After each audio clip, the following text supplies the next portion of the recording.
C'est un plaisir de vous retrouver pour vous informer, mesdames, messieurs, au sommaire de cette grande édition du journal. Le vice-premier ministre et ministre de l'Intérieur et Sécurité, Peter Kazadi, était en réunion avec certains gouverneurs de province. Ils se sont entretenus sur les questions sécuritaires qui seraient en partie orchestrées par des conflits communautaires. Puis clôture de la 45e session du Conseil d'administration des universités du Congo ce 4 mai à Kolwezi, à l'issue duquel d'importantes décisions sur le fonctionnement des universités de la RDC ont été prises par la crème intellectuelle. Et le vice-premier ministre de l'économie nationale, Vital Kamerhe, a présidé une réunion ce jeudi 4 mai 2023. C'était un moment de réflexion pour solutionner le problème de la flambée du prix de la farine de maïs dans l'espace Grand Katanga et Grand Kasaï.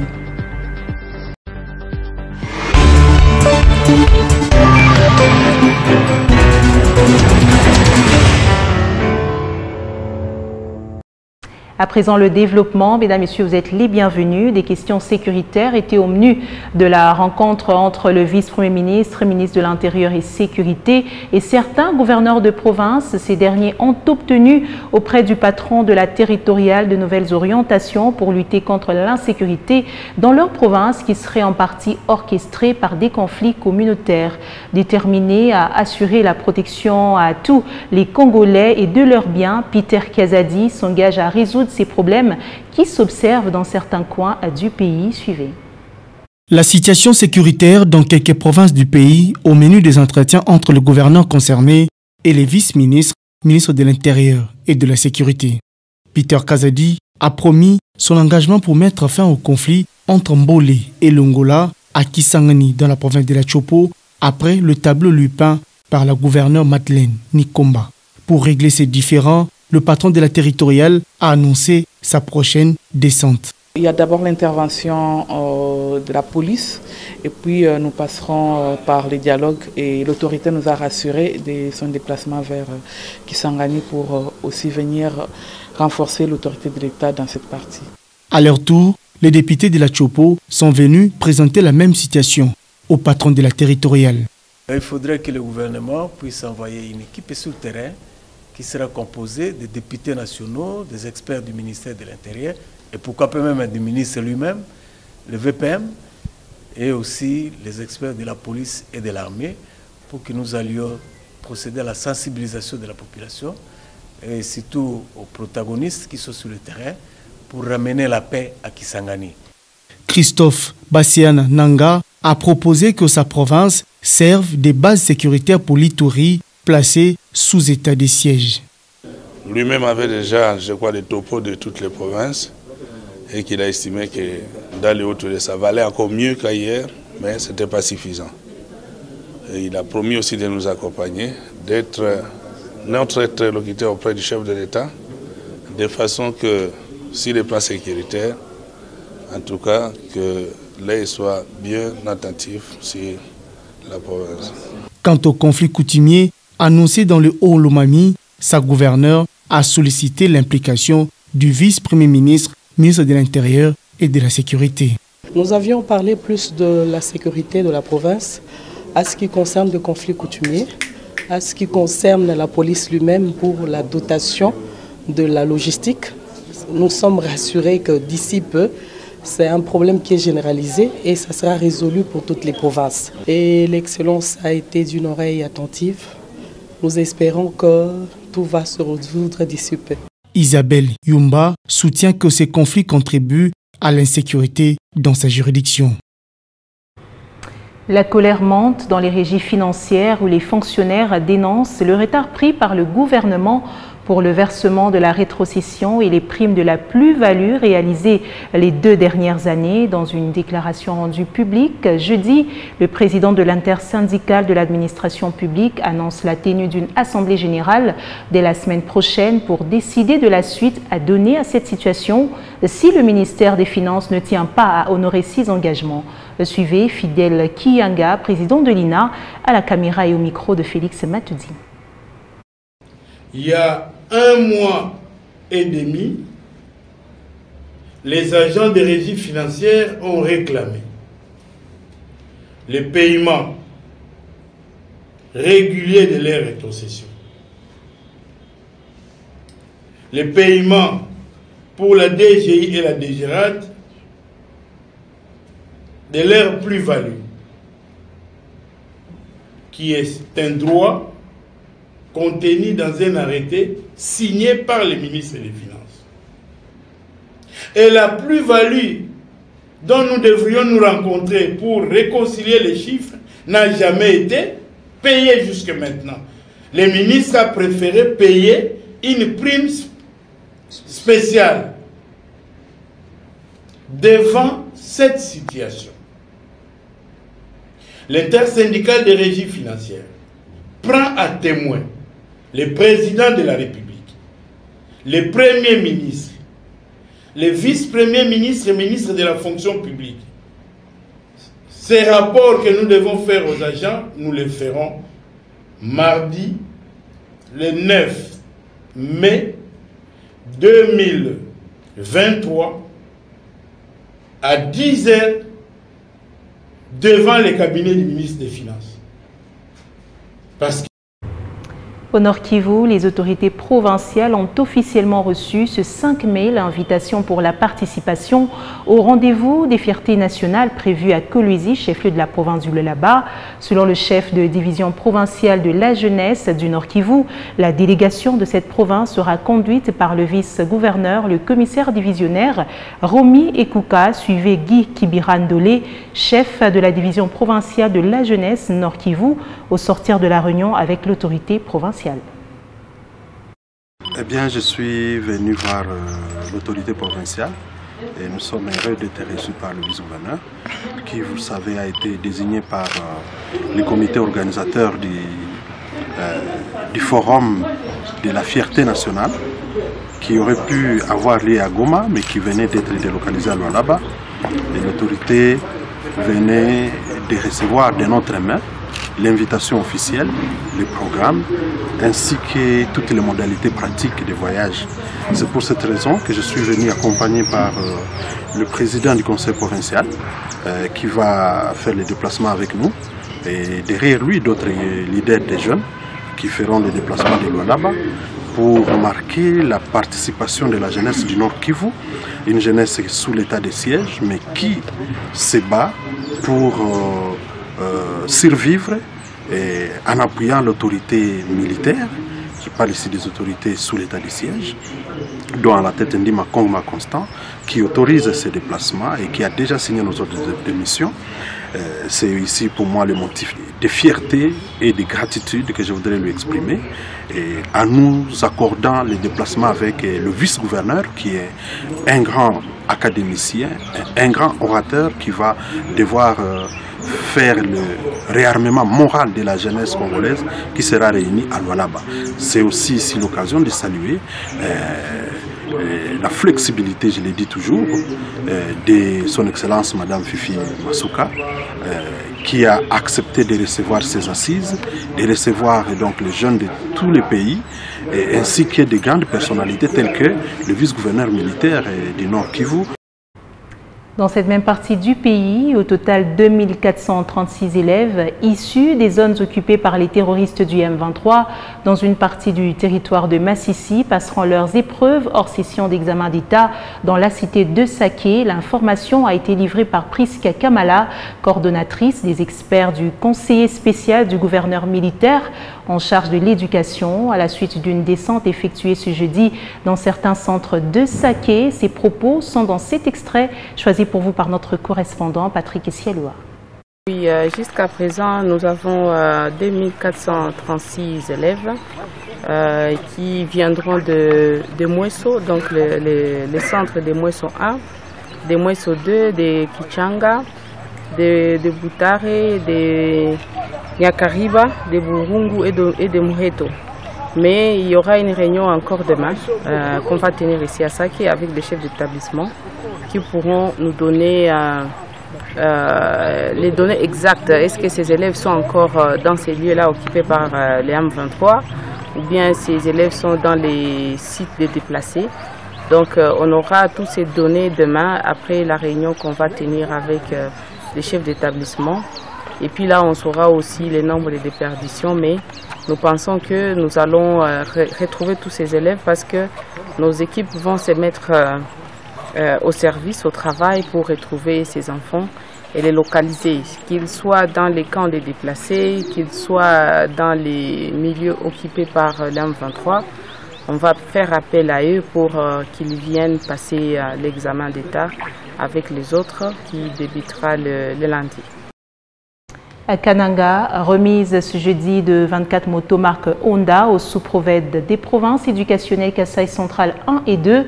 Il s'agit d'un appui de la Banque mondiale exécuté par le projet d'équité et de renforcement du système éducatif, percé en sigle. C'est la ministre plutôt provinciale en charge de l'éducation qui a présidé l'activité au centre de ressources pour enseignants situé au centre-ville de Kananga. Soleil Tumba Moufika, notre correspondante sur place, nous en parle.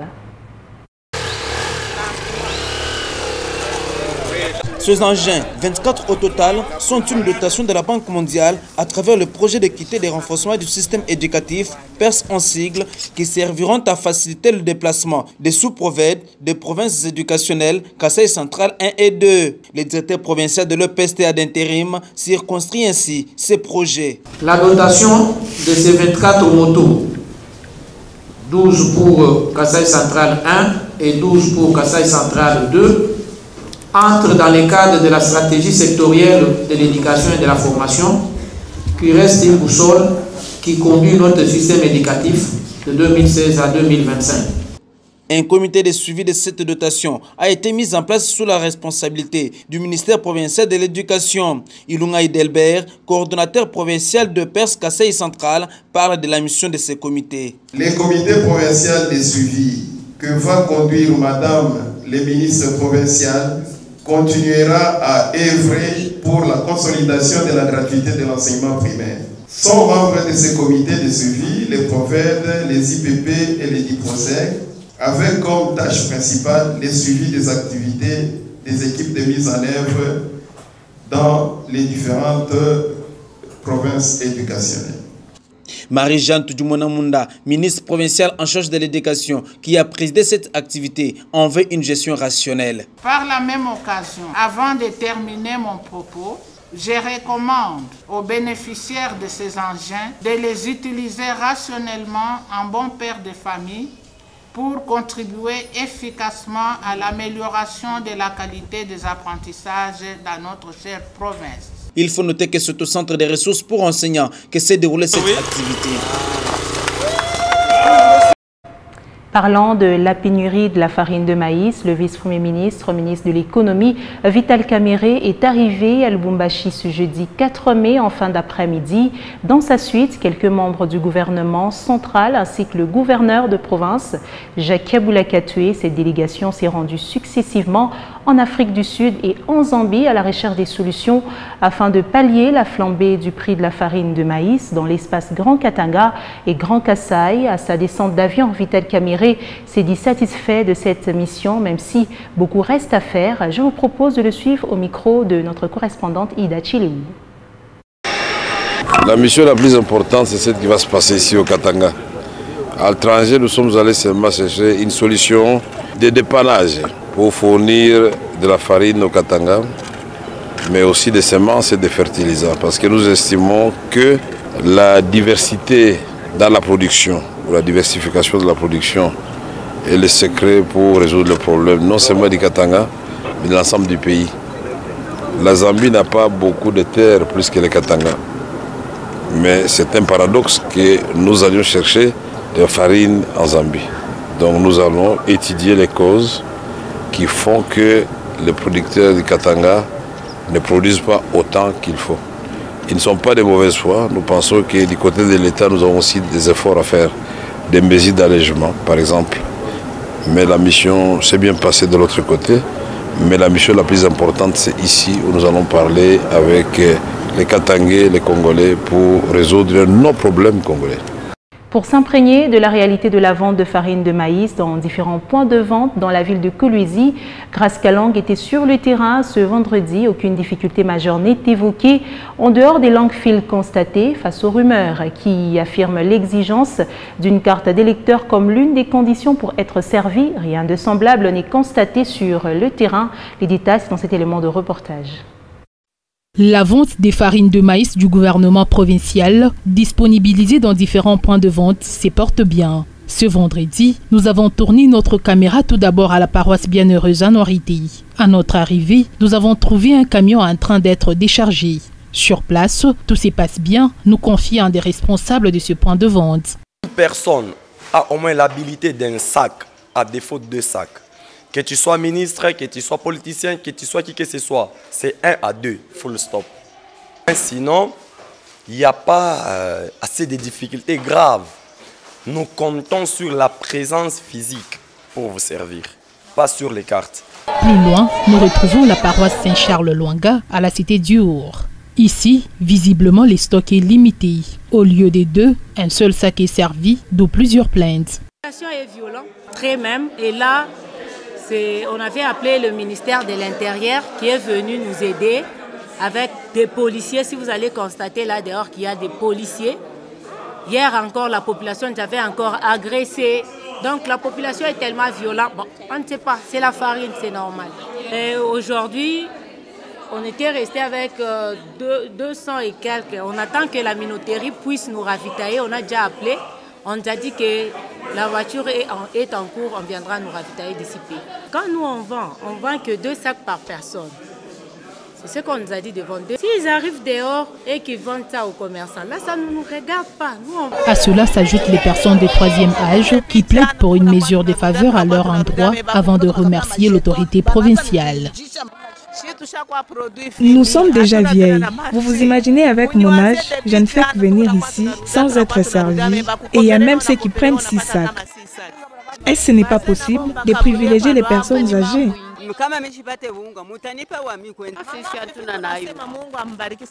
Nous bénissons Mama Fifi, mais ces agents qui travaillent ici ne respectent pas l'ordre établi.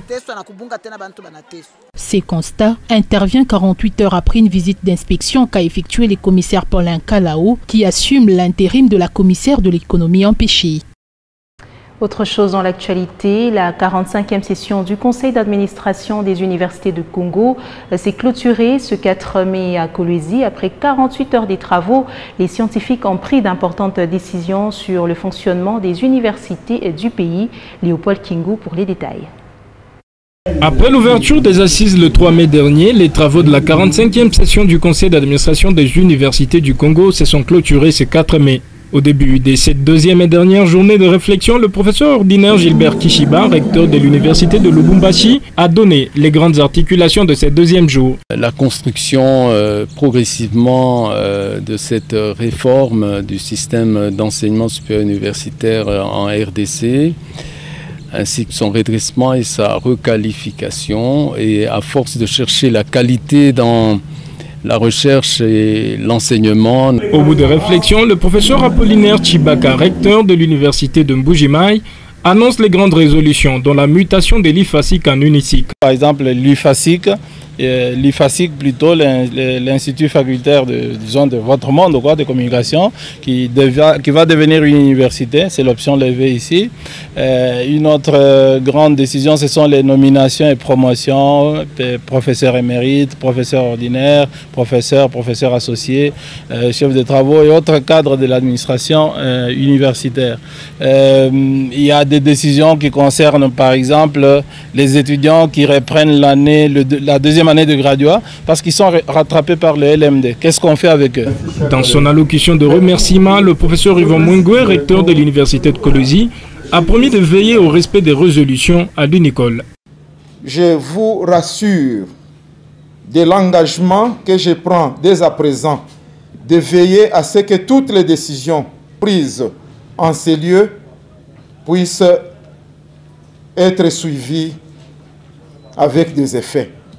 Le comité de gestion de l'université de Kolwezi a été honoré de la présence de la haute sommité de la crème intellectuelle. Ce conseil a fini en beauté le président ad interim, remerciant l'université de Kolwezi pour son hospitalité. Parlons infrastructure, lancement ce vendredi 5 mai 2023 des travaux de viabilisation du nouveau lotissement Fachi Béton par le ministre provincial des infrastructures et travaux publics, l'ingénieur Célestin Machata Kaembe, sur ordre de l'autorité provinciale Fifi Masuka Saini, comme prévu pour ce lotissement localisé du côté RVA, presque à l'entrée de la ville de Kolwezi.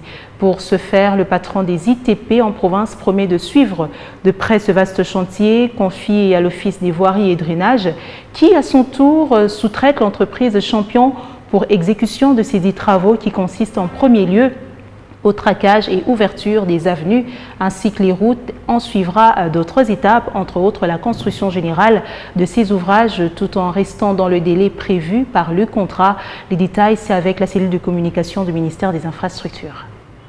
Au fait, nous nous retrouvons ici devant le lotissement Fachi Béton au niveau de RVA.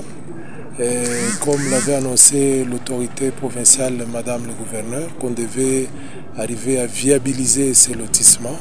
C'est ainsi que sur son instruction, on nous a demandé de venir ici pour démarrer les travaux de viabilisation, de tracer déjà les routes. Nous le faisons avec l'OVD, donc c'est l'OVD qui fait ça, mais qui sous-traite qu'une entreprise locale. Donc nous allons commencer par ici et puis par après on va finaliser tous les différents travaux en ce qui concerne la viabilisation du lotissement Fachi Béton. Alors nous allons accompagner l'entreprise pour que les travaux soient effectués correctement en respectant les normes telles que c'était retenu sur le plan avec l'autorité provinciale, Madame le gouverneur Fifi Masuka.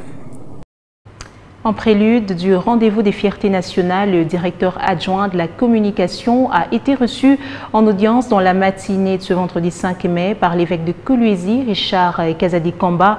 Il était question pour l'initiateur de ce grand rendez-vous de solliciter la participation du prélat catholique à cet événement national qui se déroulera dans la province du Lualaba. Les détails, c'est dans ce reportage de Teddy Dizamba et Emmanuel Katende. Reçu à l'évêché de Kolwezi, le directeur adjoint de la communication et initiateur du rendez-vous des fiertés nationales est venu solliciter la participation de l'évêque Richard Kazadi à cet événement. Nous avons été ici pour rencontrer son Excellence, Monseigneur évêque Richard Kazadi Kamba, qui fait partie des fiertés nationales. Vous savez que les fiertés nationales, nous les trouvons dans beaucoup de domaines, les domaines religieux, politiques, culturels, scientifiques et autres. Et lui, il fait partie donc du domaine religieux. Et ces rendez-vous qui est tenu sous le haut patronage de notre grande fierté nationale, que tous nous connaissons, Fifi Masuka Saini, qui est l'autorité provinciale. L'évêque de Kolwezi a tout de suite manifesté son intérêt à la demande de Félim Bengamukuna. Nous sommes très satisfaits parce que Monseigneur évêque Richard Kazadi Kamba nous a donné son accord de principe qu'il va participer comme orateur et il va nous parler sur la compréhension de 5 droits du pape François lors de sa visite ici chez nous en République démocratique du Congo. Nous sommes très fiers que ce soit le Lualaba qui va accueillir ces grands rendez-vous sous le haut patronage bien sûr de Madame le gouverneur intérimaire qui est une grande fierté nationale et qui ne cesse de briller par sa façon de mener à bien les activités qui convergent donc vers le développement. Et à partir des domaines, nous allons procéder donc à la distribution des cartes d'invitation à tous les participants parce que c'est un rendez-vous des intelligences, des gens qui vont devoir interagir et nous allons les faire à temps pour permettre aux gens de bien s'outiller, question d'avoir de la matière parce que c'est un rendez-vous où chacun de nous va devoir marquer, écrire une phrase et un chapitre dans le livre de l'histoire de notre pays. Initialement prévu du 24 au 25 avril, le rendez-vous des fiertés nationales est fixé au mois de mai, précisément le 15 et le 16. Inauguration ce jeudi 4 mai 2023 d'un studio d'enregistrement audio par la maison Cadre Production, un nouveau cadre idéal pour tous les artistes musiciens du Lualaba et d'ailleurs qui peuvent désormais produire un son de qualité avec des instruments au standard international. John Dailemanda était sur place. Cadre Production, une maison d'enregistrement des sons, a inauguré son nouveau studio professionnel. Devant plusieurs acteurs culturels, artistes et musiciens gospel de Kolwezi et autres invités venus de la Zambie, les promoteurs de Quatre Productions ont motivé ces gestes. Le plus important de tout ça, c'est avoir la vision. C'est la personne qui a la vision qui sait là où amener les gens. C'est la personne qui a la vision qui sait voir et qui connaît, qui a le plan A, plan B, plan C. Si vous attaquez le plan A, la personne saura c'est dévoué parce qu'il a au moins le deuxième plan. Un échange fructueux entre invités, l'équipe managériale des Quatre Productions était intervenue pour éclairer les quelques difficultés que rencontrent les artistes et musiciens lors des enregistrements audio, puis s'en est suivi la coupure du ruban symbolique.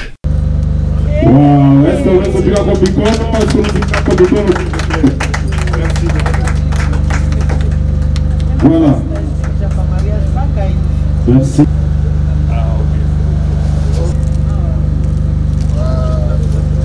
La visite guidée du nouveau cadre, les instruments de musique bien rangés qui sont désormais sous la responsabilité des ingénieurs de son. Sur place, un test de matériel installé a eu lieu.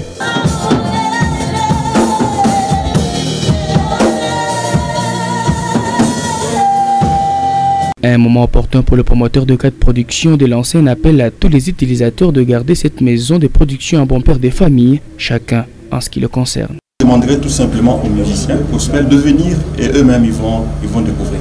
Un cadre comme ça, moi je demanderai tout simplement aux artistes de protéger ça, de prendre ça comme ton bien. Je crois que ça va bénir beaucoup de gens. Et aussi, il y aura une discipline, tout simplement la propriété. C'est ce que moi je peux peut-être demander pour garder en bon état cette œuvre.